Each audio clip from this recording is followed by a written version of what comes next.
Cała esencja naszego kanału polega na tym, że podróżujemy razem.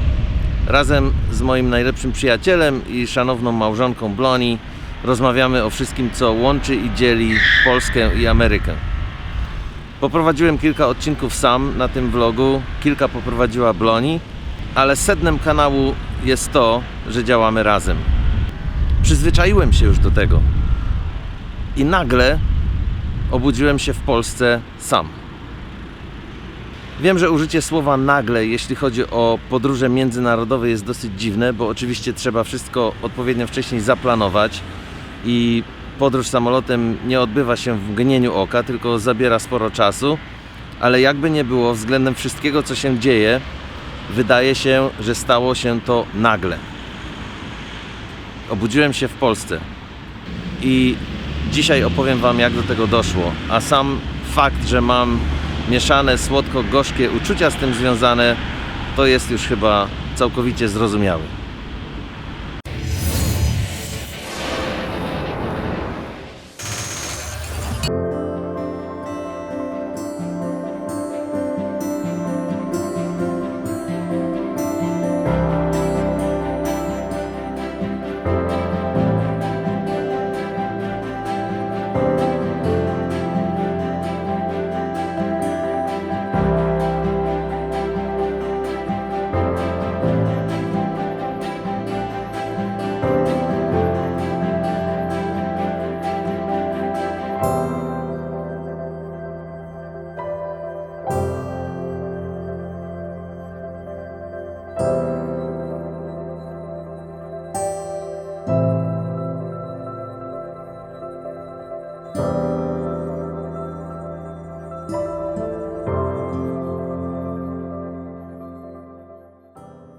Na święta te grudniowe, bożonarodzeniowe, nie udało mi się zalecieć do Polski ani do mojego rodzinnego miasta od roku 2000.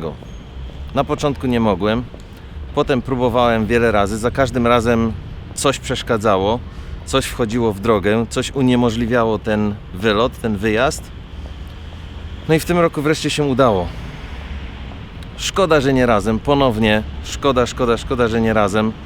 Bardzo żałuję, że nie udało nam się przylecieć razem z Bloni.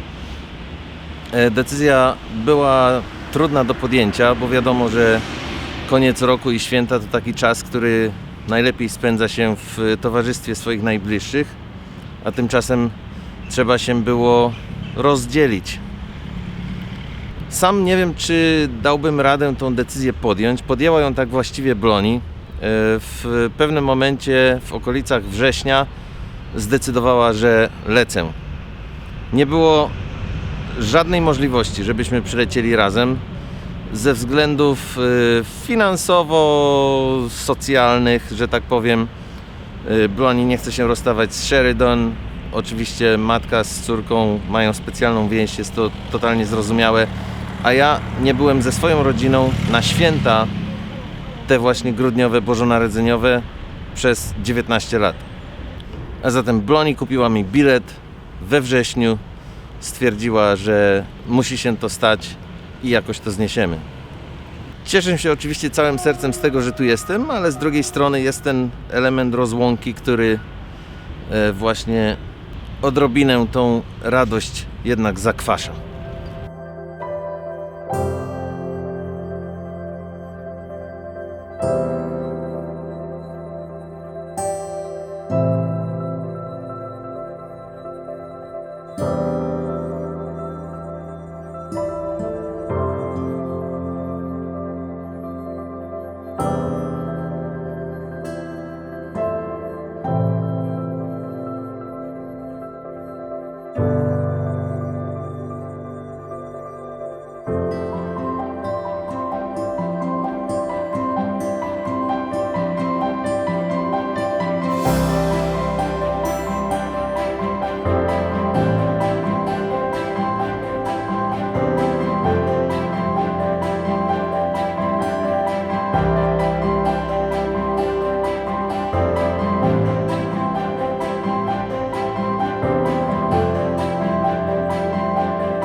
Dzisiaj jest dopiero drugi dzień tutaj w Tarnowskich Górach. Wczoraj w zasadzie tylko przyleciałem, więc albo jest drugi, albo pierwszy, zależy jak na to patrzeć. I prawdę mówiąc to dopiero się wybudziłem. Dopiero dzisiaj odespałem lot, jetlag sobie odchodzi i przed chwilą właśnie dzięki uprzejmości Ani i Patryka ze szkoły językowej Rapid School, która jest tutaj za mną, o właśnie tam trochę zblurowana, rozmyta sobie na tym budynku u góry. Dzięki ich uprzejmości udało mi się wdrapać na szczyt tego budynku i zrobić ujęcia rynku tarnogórskiego z góry. Bez drona, proszę bardzo.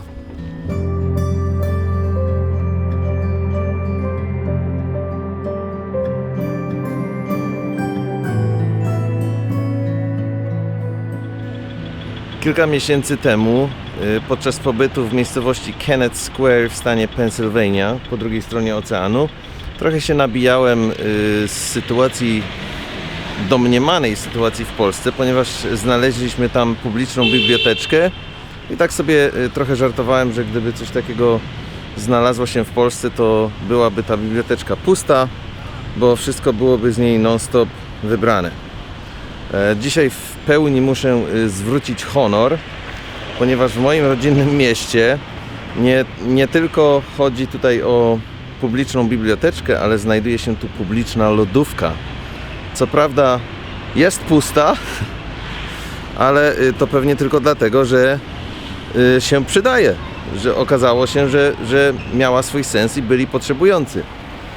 Jestem zatem pełen podziwu i całkowicie cofam to, co powiedziałem. Zaczynam wierzyć, że faktycznie takie inicjatywy w Polsce działają i to działają bardzo dobrze. I jeśli się uda, to być może wrócę do tego tematu i sam coś do niej dołożę, po to, żeby ktoś, kto potrzebuje, mógł sobie z tego skorzystać. Są jakieś oznaki, że to funkcjonuje. Jakieś małe tutaj oznaki są na dnie.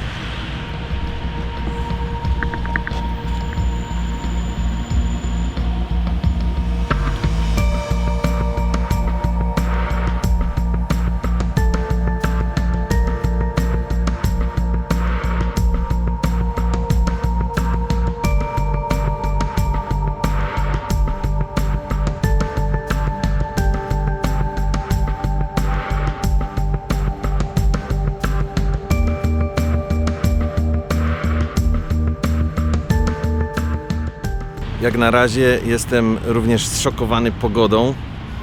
Zimy, które ja pamiętam z Polski, były mroźne i pełne śniegu. Czasami śnieg zaczynał padać nawet już na początku listopada, a tymczasem jesteśmy w grudniu, na kilka dni przed świętami i jest 15 stopni i świeci słońce. Zupełnie mi się to nie kojarzy z klimatem świątecznym, ale nie ma co narzekać, jest bardzo przyjemnie.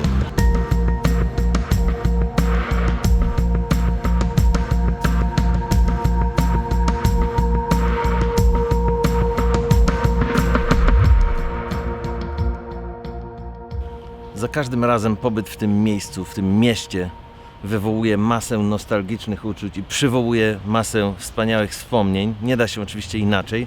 Ten budynek za mną na przykład to szpital, w którym się urodziłem. To jest szkoła podstawowa, do której chodziłem. To jest szkoła średnia. Przed tą ścianą nagrywałem pierwszego vloga o moim mieście kilka lat temu. Też się już trochę zmieniła. To jest przedszkole, do którego w ogóle nie chciałem chodzić i z którego efektywnie uciekałem z pomocą mojej babci. A na tym podwórku jako mały człowieczek grałem w piłkę nożną z kolegami. Sami zatem rozumiecie, o co chodzi.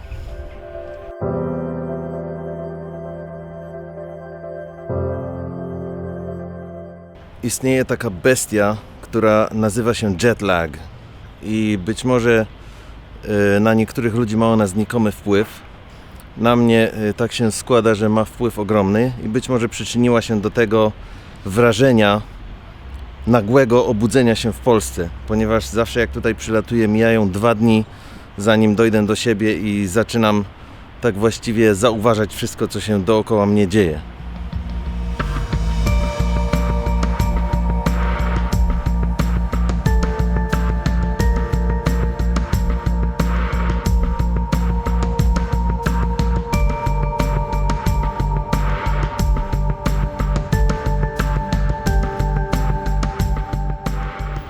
Nie wiem jeszcze do końca, a tak w zasadzie to w ogóle nie wiem, co powstanie, jeśli chodzi o filmy i o tematykę tych filmów, co zostanie stworzone podczas tego rocznego wyjazdu do Polski, do Tarnowskich Gór i okolic, ale mam wrażenie, że będzie ciekawie i myślę, że powinniście zostać z nami. A zatem do zobaczenia już bardzo niedługo. A dla tych z Was, z którymi się nie zobaczymy przed świętami i końcem roku, życzenia wesołych świąt i do siego roku. I do zobaczenia w 2020.